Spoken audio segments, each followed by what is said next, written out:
হালকা শীতল আবহাওয়া জানান দিচ্ছে শীতের আগমন। আর এই শুষ্ক আবহাওয়ায় ছোট থেকে বুড়ো সবারই ঠোঁটে দেখা দেয় ঠোঁট ফাটার মতো কমন সমস্যা। আবার অনেকেরই অতিরিক্ত ঠোঁট ফেটে দেখা দেয় রক্ত বের হওয়ার প্রবণতা। তাই এই সমস্যার সমাধানে শরীর ভেতর থেকে রাখতে হবে হাইড্রেট। ঠোঁট ও শরীরকে হাইড্রেট রাখতে পান করতে হবে প্রচুর পরিমাণে পানি। এটি শুষ্কতার বিরুদ্ধে লড়াই করতে সাহায্য করে। ঠোঁট ফাটা দূর করতে কিছুক্ষণ পর পর ব্যবহার করতে পারেন ভ্যাসলিন কিংবা লিপ বাম। এটি নিয়মিত ব্যবহারে রোধ হবে ঠোঁট ফাটা সমস্যা। এর পাশাপাশি ঠোঁট হবে নরম ও মসৃণ। সবার জন্য চিরচেনা ডানো নিয়ে এলো নতুন ডানো রেডি UHT লিকুইড মিল্ক। ত্বকের যত্নে বেশ কার্যকরী উপাদান দুধের স্বর। এটি রাতে ঘুমানোর আগে ঠোঁটে মেখে রাখতে পারেন।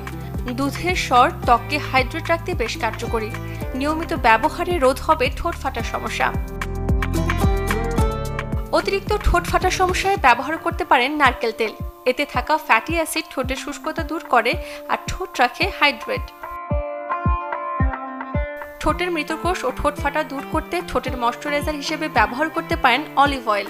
দিনে 2 বার ব্যবহারই ত্বকের শুষ্কতা হবে দূর, সেই সাথে ঠোঁট হবে আরো কোমল।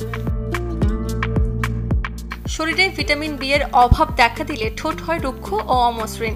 তাই খাদ্য তালিকায় যোগ করতে হবে ভিটামিন বি ও ভিটামিন সি জাতীয় ফল ও শাকসবজি। এ ধরনের ফল ও শাকসবজি ঠোঁটের আর্দ্রতা ধরে রাখতে সাহায্য করে। তবে অতিরিক্ত ঠোঁটের চামড়া যদি ফেটে যায় কখনো টেনে তোলা যাবে না, এতে ঠোঁট ফাটার সমস্যা আরো বাড়বে। Desk report, channel 24।